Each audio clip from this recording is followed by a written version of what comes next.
O final da geração pneu e rodas tubulares. Nos últimos 100 anos, praticamente, especialmente no ciclismo profissional World Tour, ciclistas e equipes tinham, ainda têm, em sua maioria, pneu tubular como a escolha número 1, independente da competição. Provas clássicas, uma semana, Grand Tours. Só que isso tem mudado de 5, 6 anos para cá, tem aumentado e muito o número de ciclistas, de equipes e de competições aonde o conjunto clincher tem apresentado uma melhor performance.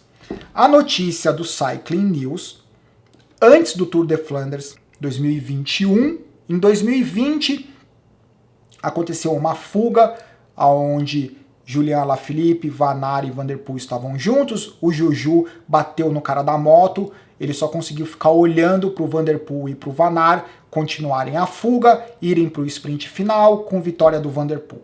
Esse vídeo não é para falar sobre o Tour de Flanders, mas foi isso que aconteceu. O Juju, que é da The Koenig Quick-Step, a equipe como um todo anunciou que para 2021 toda a equipe eles irão usar roda Roval CLX com pneu turbo Cotton clincher.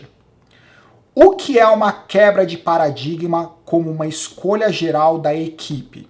Porque, como eu comentei, de um tempo para cá, alguns ciclistas de algumas equipes, em alguns momentos, têm preferido usar o pneu clincher. Isso não é simplesmente uma questão de clincher versus tubular. E por que eu resolvi fazer esse vídeo? Porque eu tenho falado de diferentes maneiras que nada vai apresentar mais benefício na performance nos próximos anos do que a escolha certa do pneu e da roda. Quando aparece alguma notícia dessa, por conta da má impressão que vários consumidores ficaram com a indústria de bike, que nos últimos 15, 20 anos eles pegaram muito pesado com o marketing que não trazia benefício, quando acontece um novo lançamento, um novo produto, a primeira reação do público em geral é: puta, mais uma jogada de marketing. Porque há um tempo atrás, e é um passado não muito distante, a indústria pegou muito pesado com as simulações computadorizadas e etc., com números, que os números ofereciam benefício, mas o ciclista no mundo real, amador e profissional, ele não conseguia usufruir desses benefícios. Mais leve, mais rígida, mais aerodinâmica, pelo contrário. Tinham alguns ciclistas, profissionais e amadores, que eles não conseguiam nem usar o equipamento. Não é que eles não tinham benefício, eles não conseguiam usar o equipamento. Isso causou uma má impressão no mundo da bike, no marketing do mundo da bike, consequentemente várias pessoas ficaram com o pé atrás. Então nesse momento, eu acho que a indústria deu uma maneirada na questão do marketing e existem alguns benefícios que realmente eles são, qualquer pessoa pode usufruir, especialmente roda.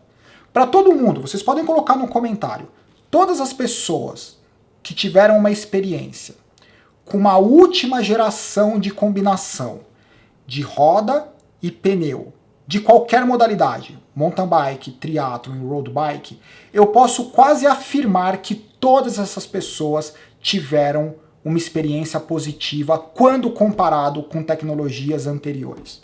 Então, se você pegar um cara que está usando um pneu 2.4 com um aro de 20 e poucos milímetros de interno, triatlon a mesma coisa, a evolução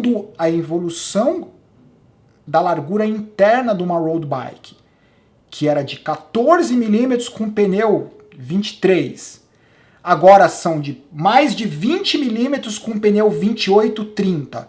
É uma outra experiência, é uma outra performance, é um outro planeta. E o melhor de tudo, você não precisa ser o World Tour, você não precisa andar a 50 km por hora de média. Você pode ter a sua bikezinha, fazer o seu passeio local, que você vai sentir que você anda numa bicicleta que não só é mais confortável, mas como ela tem uma melhor rolagem. Roda é o grande centro de desenvolvimento das bicicletas.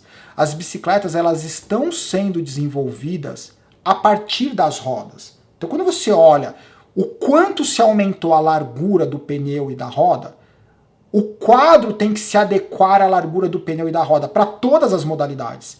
Isso fez com que, por exemplo, o câmbio dianteiro ele precisa deixar de existir.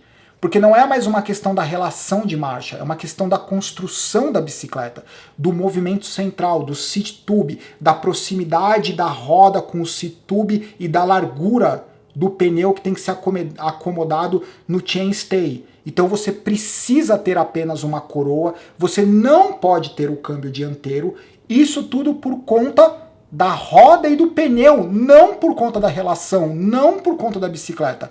A bicicleta e a relação, elas estão se moldando por conta do desenvolvimento da roda e do pneu. Quando você olha para o mundo da road bike, isso aconteceu de forma mais exponencial, principalmente com o freio a disco. As pessoas se concentraram muito na questão da frenagem, na qualidade da frenagem. Algumas pessoas vão usufruir de uma ótima frenagem do freio a ferradura, sem dúvida nenhuma.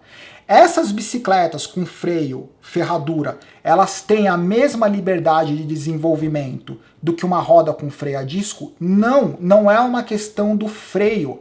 É uma questão do desenvolvimento da roda como equipamento, do material que pode ser usada, da largura que pode ser usado, do tamanho do pneu, da construção do garfo, da construção do triângulo traseiro.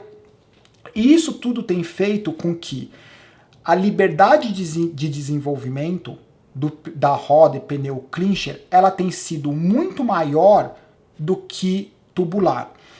A pergunta ou o questionamento, se é que algum amador tem a necessidade de comprar uma roda tubular, a questão não é comparar tubular versus clincher. A sugestão é comparar o momento e os incentivos de desenvolvimento de uma roda e pneu clincher versus o momento e os incentivos de desenvolvimento de um pneu tubular. No pneu clincher, na roda clincher, existem muito mais incentivos, que eu digo, motivos para se aperfeiçoar do que no tubular. Voltando na The Koenig Quickstep para fechar, lembrando que a Roval CLX, ela não é tubeless ready, então eles vão usar com câmara de ar de látex pela matéria. O que eu fico pensando é o seguinte, obviamente a Specialized sabe e apoia a tecnologia tubeless, porque existe na linha das bicicletas de diferentes modalidades o pneu tubeless. Eu fico pensando se eles realmente não têm planos de fazer, se eles lançaram a roda antes de ter uma versão tubeless que agradasse o nível de exigência que eles têm, ou se eles têm alguma coisa na manga. Porque é muito estranho você ter um equipamento top, com a justificativa de que eles sacrificaram o tubeless por conta do peso, mas talvez o tubeless com algumas gramas a mais apresentasse uma vantagem, algum benefício. Então é simplesmente uma interrogação que para mim não ficou muito claro qual foi o motivo de não ter a versão tubeless no mundo tubeless. Eu acho que é isso, certo? E aí, o que vocês acham? Vocês voltariam, arriscariam tudo no tubular, no momento de tecnologia que o tubular está, ou vocês acham que o clincher é uma opção mais razoável nesse momento? Acho que é isso, abraço, tchau, bons treinos. Com clincher ou com tubular, da forma que você achar melhor. Abraço, tchau.